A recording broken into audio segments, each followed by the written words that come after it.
you know I'm not afraid. I'm not afraid of anybody. We are. We are. You don't know the line. No. You don't. Have you been watching this show? Are. We are because you are, and you I are know the line. because we are.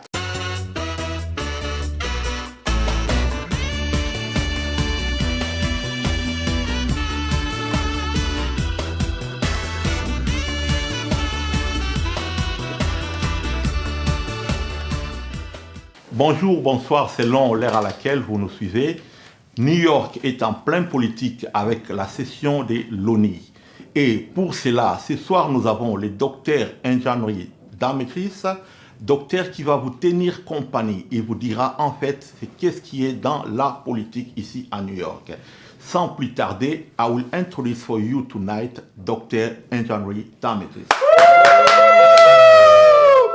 Welcome to the show. My name is Dr. Damages. We are coming to you from the greatest city in the world, New York City. Yeah. New York City is so great that this week we sentenced the son-in-law of Osama bin Laden to life in prison. Wow. Yes. A court in New York City sentenced him for being the spokesman of Al Qaeda.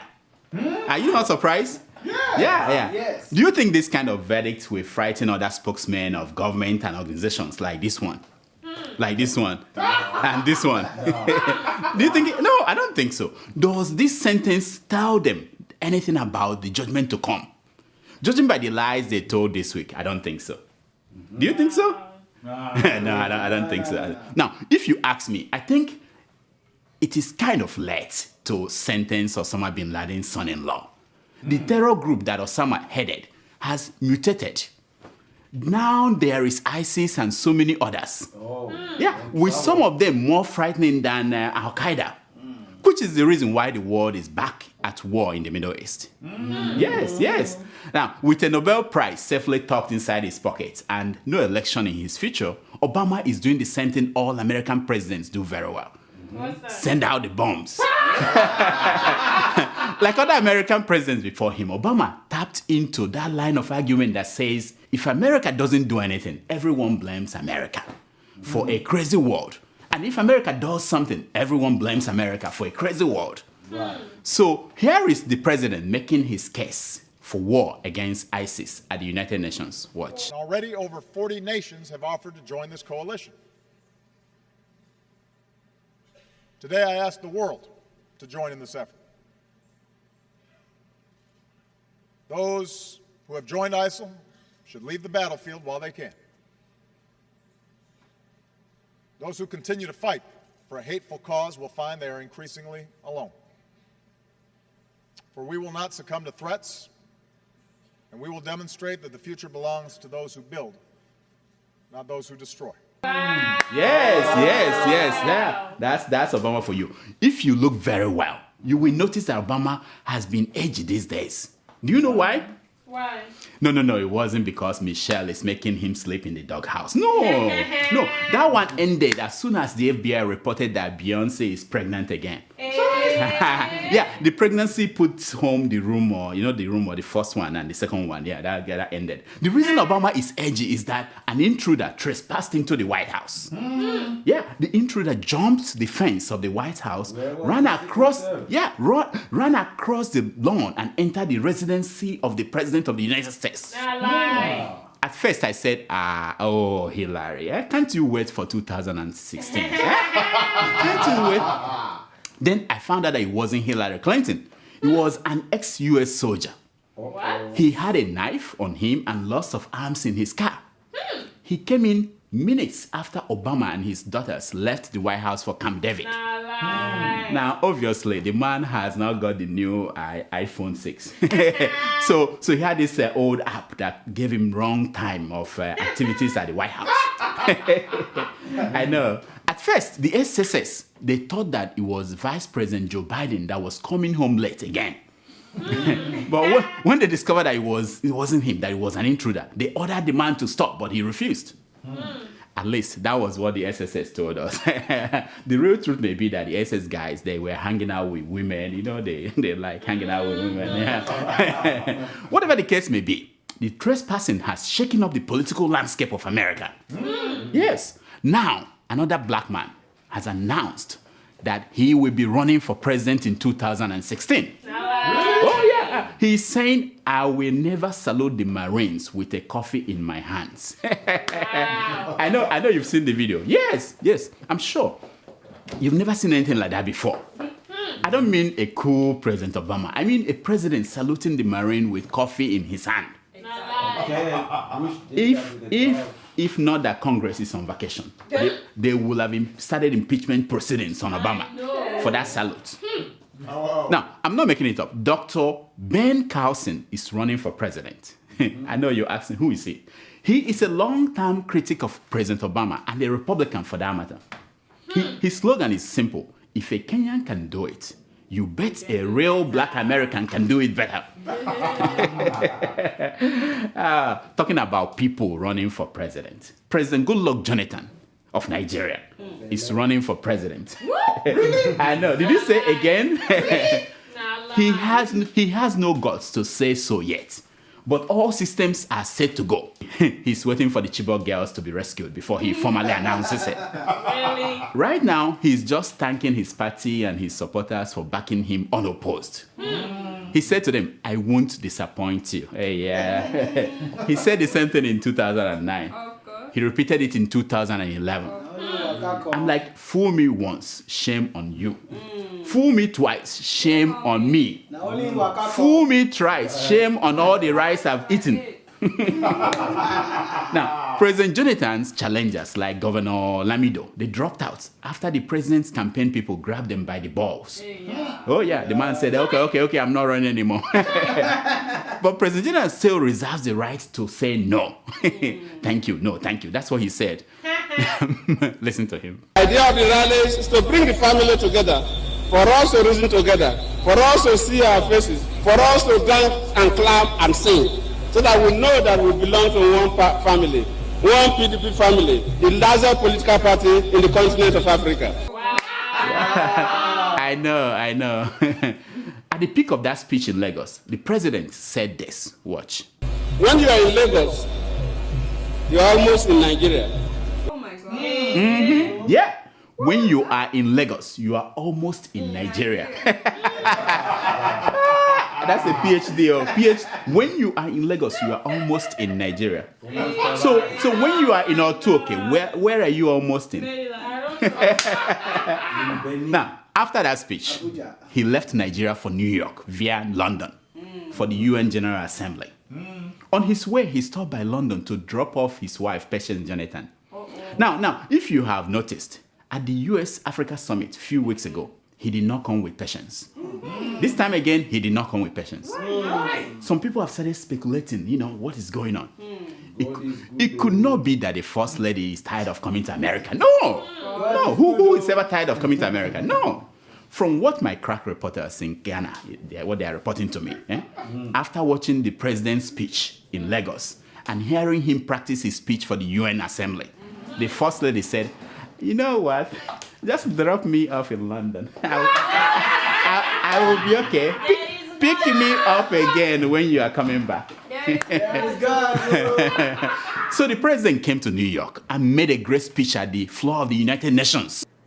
I would like to take this opportunity to thank all the countries and organizations that express solidarity with us and have continued to support our determined efforts to free our daughters.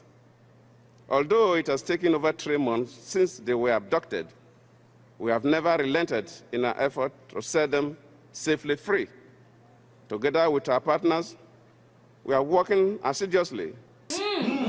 If you don't feel that it was great, it wasn't Jonathan's fault. Some people placed him to speak after Obama. What do you expect? Despite the media in Nigeria saying that, the president will meet one-on-one with President Obama, it didn't happen. Obama canceled the meeting. Obama said he has no answer for the question he is sure that Jonathan will ask him. Jonathan will ask him, why are you bombing ISIS when I told you last time that if you want to save the world, you have to save Africa? Yes. And if you must save Africa, you must first save Nigeria. Yes. Why are you bombing ISIS when you should save Nigeria? Obama said, I'm not ready for that question. Answer. Talking about people who dropped off the face of this earth. Abubakar Shekau, the leader of Boko Haram, has been killed. Really? Yes. Yeah, you can clap. Yes. I'm now wondering what will happen to his shares at this Chinese company, Alibaba. Because he just bought some shares there. What will happen to those shares? What about his values? Yeah, he got them now. Now, the Nigerian military, they said they killed him. The Cameroonian military, they claimed they killed him. Irrespective of the people who killed him, we are grateful. Did you ask how are we sure that he died? Where is the body? Well. The army spokesman told us so. Watch him. Mohammed Bashir, who has been acting or posing on videos as the deceased Abubakar Shekau, that eccentric character that is known as the leader of the group, died in that operation. Inhabitants of the community who were victims of the terrorist activities corroborated information on the identity of particularly Bashir Mohammed, alias Abubakar Shekau, alias Abacha Abdullahi Gaidam, alias Damasak, and several other aliases. Yes, you heard the man. The man never lies. Or does he? Even though he recanted that statement on the Chibok girls, but he doesn't lie. In general, he doesn't lie. Talking about dead people, the number of people who died at Prophet TB Joshua's hostel has climbed up to 118. That's according to the South African High Commission in Nigeria. Yeah. Wow. Now, if you read what reporters covering the incident are writing, you may hear only about those that survived. After 3 days. Yeah. The reason is simple. Thanks to TB Joshua's bribe. Oh yeah. It's God. This week. This God that you are sharing. The man of God gave bribes to reporters. Wow. 50,000 each. He asked them to change the story and spin it into a good story. Now, here is TB Joshua in an audio tape asking reporters who collected money from him, what do you intend to write? Listen to him. I'm attending to them. So he asked them to give me a copy of the cases. So there's 750,000, which at least it will be 50,000 for fuel, to buy fuel to your car. Okay? 770,000. I think you have it, so you hand over to them. So the case, they need one case. Okay? So what are you going to write now?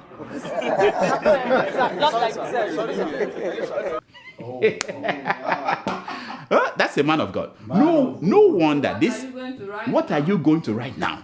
Now, no wonder this Ghanaian pastor, he said that TB Joshua's building collapsed.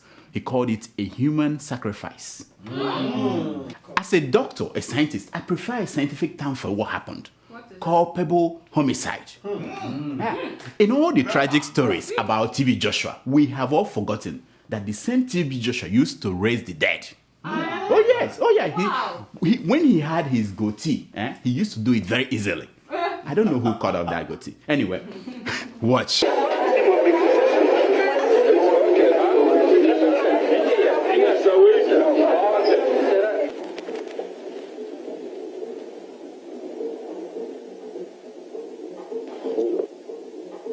Raise the dead. Give enough grace to raise him. In the name of Jesus Christ, rise again. On this one. He did it. So why did he stand by and watch 118 people perish? Why didn't he dive in there and raise the dead? I don't know. Now, according to his supporters, Why did he predict it? yeah, I know we asked that question last week. According to his supporters, if only the emergency agency allowed him to go and do his miracle, but they did not let him go there. That was why.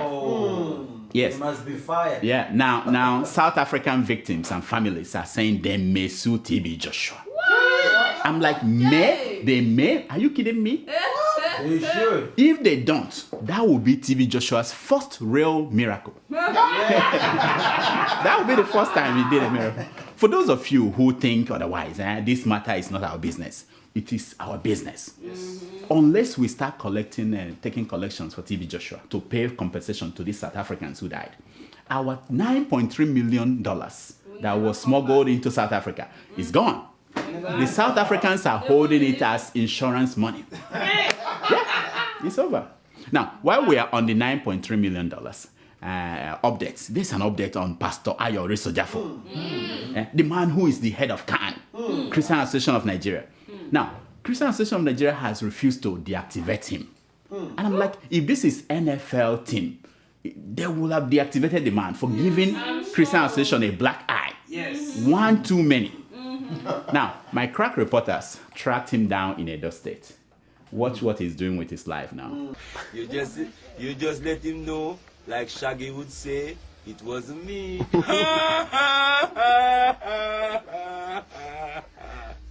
Now you ready to lie. How many tours per day you do? 25.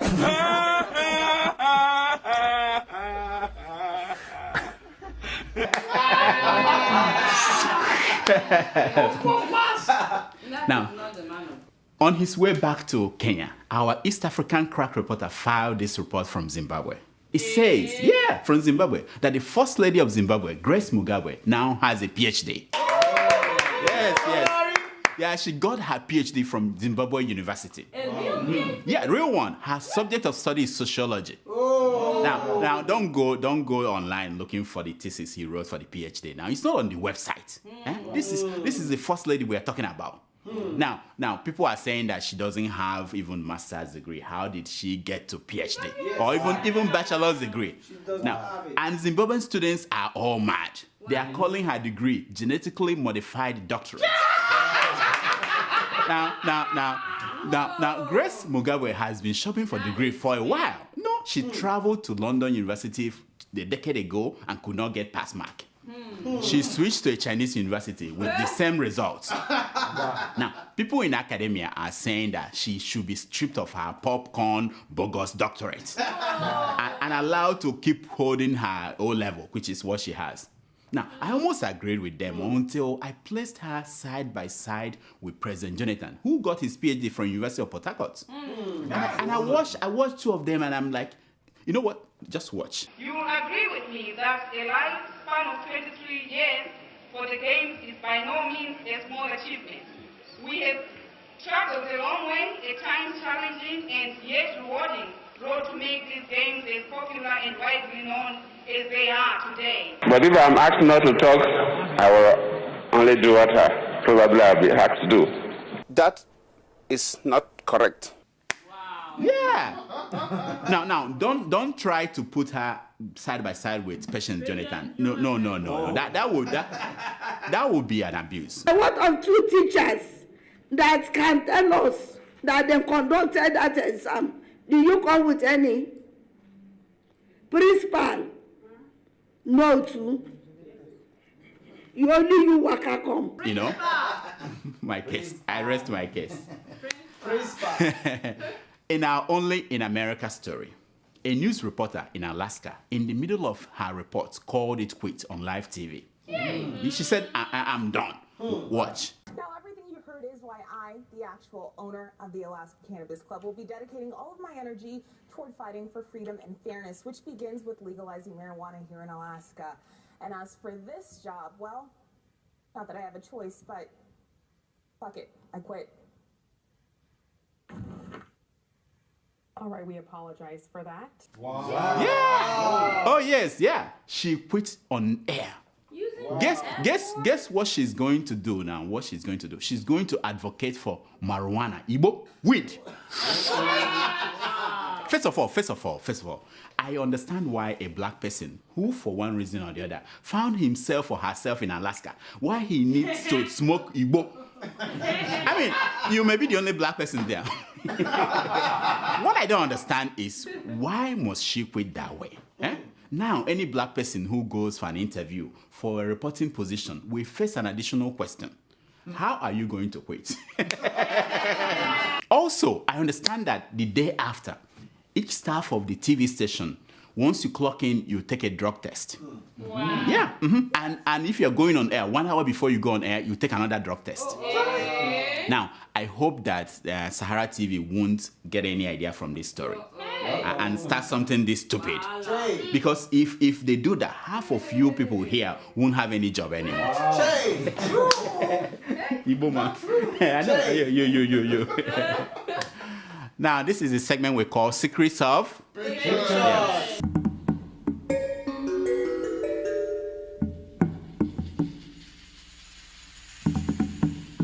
It is when we show you a picture and reveal the secret behind that picture.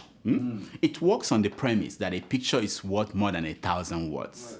Yes. Now, this first picture you are looking at is that of President Jonathan visiting the site of Prophet TB Joshua's collapsed hostel. Yes. Can you see the picture, how they are all following the prophet? Now, listen to this quote. It's from an anonymous source, repeated by Bishop Matthew Cooker at Wole Soyinka's 80th birthday. It explains that picture very well and a lot of things about Africa. And he says, African educational system have surprising outcomes. Really? The smartest students pass with first class and get admissions to medical and engineering schools. Yeah. The second class students get MBA and LLB to manage the first class students. The third class students enter politics and rule both the first class and second class students. The failures enter the underworld of crime and control the politicians and the businesses. and the best of all, those who did not attend schools, they become prophets and everyone follow them. So you can see that.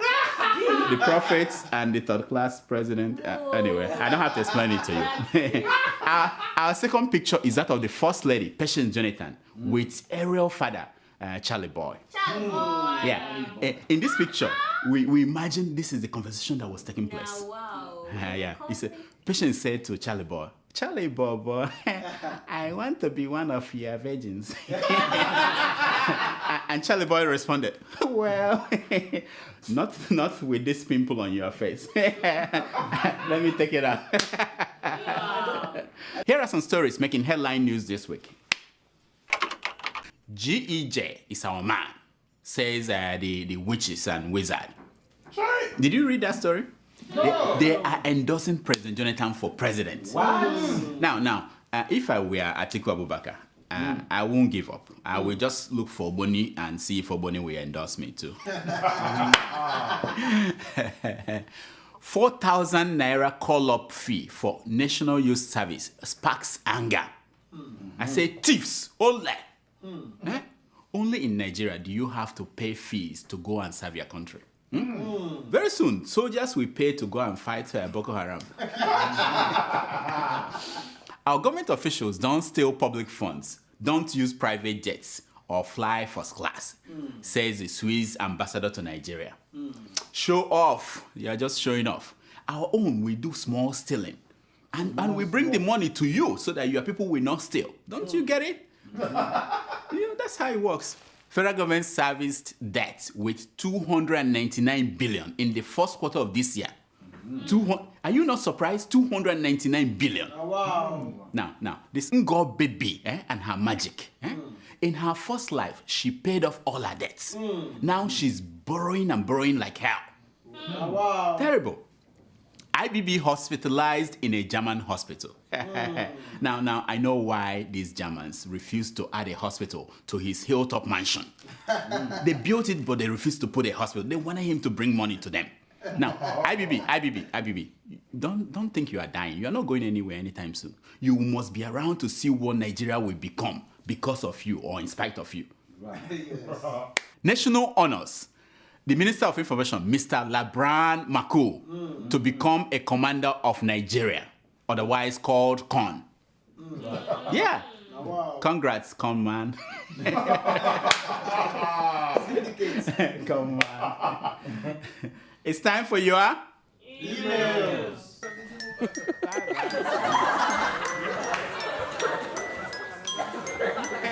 It's time for your email. So do we have emails today? Every day, Doctor. Good. Let's hear them, please. Okay, our first email is from Oluwatosin Ayeni. He writes, hello, Dr. Damages, the king of Njakri Kingdom. Kingdom, you. Yeah, I own a kingdom, you know? I'm sure. You're a servant. Where is the... Anyway, he said, anyway, I hope that you have heard that India has successfully launched a satellite in Mars. It's their first attempt and it was successful. It cost about $74 million. Scientists say that this is a very cheap amount when compared to what other Western nations spend. I also think it is a very cheap amount compared to what Jonathan and his friends are milking from Nigeria presently. Isn't it pathetic, though, that while India launched a satellite into Mars successfully, someone is busy telling us that their building collapsed because of a strange aircraft? Anyway, let me mind my business. Keep up the good work, Doctor. And remember, we are because you are, and you are because we are. Thank you so much, my friend Oluwatosin. Thank you so much for bringing this up. I've been following the news and I'm wondering, Nigeria, we spent more money than India in paying China and Russia to send satellites to space for us. And these satellites, they don't work. They can't even map out Sambisa forest for us. Nothing. Terrible. Thank you so much. Until we stop following superstition and all these witches and wizards and put money in research, in science, we'll be where we are. Next. Our second email is from St. Charles. He writes. That's my friend. Now, we used to eat Isiewu. Long time ago. I'm sure. I'm sure. Mm-hmm. Good day to you, Dr. Damages. Great work you're doing out there. May God continue to strengthen you. Thank you. Please, what do you make of the story about Abubakar Shekar's death? Is he really dead? Or is the military just lying to us again? Then my man, didn't you listen to that general? Olu Kolade said that it is true. And I believe him. We have to wait and see when they will produce the new Shekau by the weekend. Another one is coming. The Shekau 1.0 is dead. Shekau 2.0 is dead. Now they're trying to work on 3.0. They'll catch up with iPhone. I don't know. Next? Our third Are you not an ambassador? I don't know. Oh, we have to talk about that. Keep going. Read the emails. Our third email is from Larry. He writes, Hi, Doc. 2 weeks ago, you received a letter from General Shekau. And like before, you turned into a chicken. You make mouth and Shekau, but I can see you cannot fight. I can cure you from this malady. What? Normally, I charge $1,000. But because it's you, I will only take $419. Pay up and you will see how bullets and slaps will be deflected. If you want to add tomato juice, that will be an additional $419. I am waiting patiently. Please do not delay. My friend, what I did was what they call tactical maneuvering. You see, 1 week after I did that, Shekau 2.0 was gone. Now, the company that manufactures Shekau, they are working hard to bring out 3.0. I'm part of the strategy of the government. They write me and make it look like I'm afraid, but I'm not afraid. I'm not afraid of anybody. We are. You don't know the line.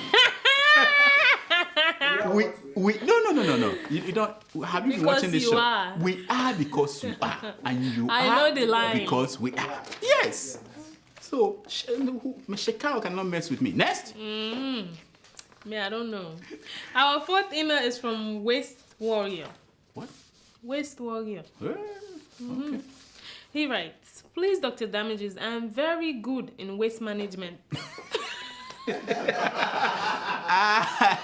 We need that. Hence the name Waste Warrior. A lot of wasted people here. Look at them wasted. Next, go ahead. He said, and I heard that Nigeria had stored all its waste, meaning all the past evil leaders of the country, and that has refused to go away. They don't want to die. Please send them to me for proper destruction and evacuation so we can help Nigeria find a new person to bring a better life to the people. Remember, you don't mix good and bad together. Thanks for a very good job. May God protect you all in your good work. Say hi to Tomato Juice. She has a lovely voice. Bye. Thank you. Thank you, my man. We need you now more than ever. I heard that Atiku Abubakar is running for president. And if Babangida had not been sick in Germany, he too would have been running for president. So can you come and help us process this way? We don't want to destroy them. We want to recycle them somehow. Like maybe they'll be teachers in schools or something like that. Imagine who they are teaching. Imagine Babangida don't students. Fellow countrymen. I, General I don't Babangida. know. Anyway, next. Okay. Our fifth email is from Brahma Demi. Dear Njakri Damages, I'm writing you from Columbus, Ohio. I know that he's around the corner. Yeah. Around the corner. Yeah. You're in New York. He's in Ohio. Over 10 hours. I'm sure. Yeah. As I write to you, I'm filled with rage and at the same time sick to my stomach about the reported case of a group of Ebola workers and volunteers who got lynched in Guinea by locals when they went there to contain the spread of the deadly virus. What for? Their crime was that the locals believed they were there to spread Ebola. What a sad and pathetic ignorance. I wonder what kind of information and education is going on over there, Doctor. Dr. Damages, what kind of advice do you have for these folks? Damages, can you kindly answer this question? Which African president's wife got a PhD after enrolling for just 2 months? Are we sure she even enrolled anyway? Yeah. Cry, my beloved Africa. My regards to you and your pretty nurse, Tomato Joss, for always reading your mail. I know, that's why she read this email. Now, let me tell you, my man. What happened in Guinea was terrible. But it's the same thing all over Africa. Look at your prophet, TB Joshua, telling you about the plane, the aircraft that caused his building to collapse. And people believe it, and people are defending him. So it's ignorance, it's everywhere, and it's unfortunate we don't help matters when witches and wizards are the ones who determine who we are going to elect as president. People who are believing in superstition. Africa is finished. About that woman, the first lady of Zimbabwe. I talked about her. No, think about it. If you watch the show, you see, she speaks very well. Maybe she went to school, like the people we know who have PhD written. We don't know. It's a mess. Africa is a mess. But we hope that next generation will do better than us. Our time is gone. It's finished. Next. Okay, our final email is from Sixtus. Yes. And I was warming up. Thank God. I want to go. Our final email is from Sixtus in Cambridge, UK. All right. Hello, Doctor/Miss. I am Sixtus from Cambridge, UK. Wow. I've been telling you before, say you resemble President Jonathan. But you take I'm saying a lie. Again. See episode 152. As you dress like him. I begin confused whether now President Jonathan, he say now only when I look the belly, I see say na my able doctor. It go good if you contest for president so that you self go get belly. Because it be like say you not get shoe now as your belly still flat like President Jonah. Nothing there. Keep doing your thing, doctor. Oh, and Babu. for your nurse, I hail you. My next meal will be for you. Oh, thank you so much, my friend. Thank you so much. I'm working on this, when the dough start coming in, things will be better. But thank you, we appreciate all your emails, but this is all the time we have for emails. Please keep sending your emails to drdamages at gmail.com and follow us on Twitter at Dr. Damages. Now, here is my concern for today. It's taken from page 419 of the book, Time Will Tell, by Will Rogers. And it says, even if you are on the right track, you will get run over if you just sit there. Yeah, you have to keep moving. Until next week, I'm Dr. Damages. I diagnose. You heal yourself. So now that Shekau is dead, what happens to your appointment as ambassador? Does that have anything to do with me? No, but he signed your paper that you have to present to Obama. How do you go and say to Obama, this I am appointed ambassador? The signature was there already. Oh. And you broadcasted and it. they are also going it's to legal. Yeah, and they're also going to make a new Shekau. What's my own? What's my own? Anyway, see you next week.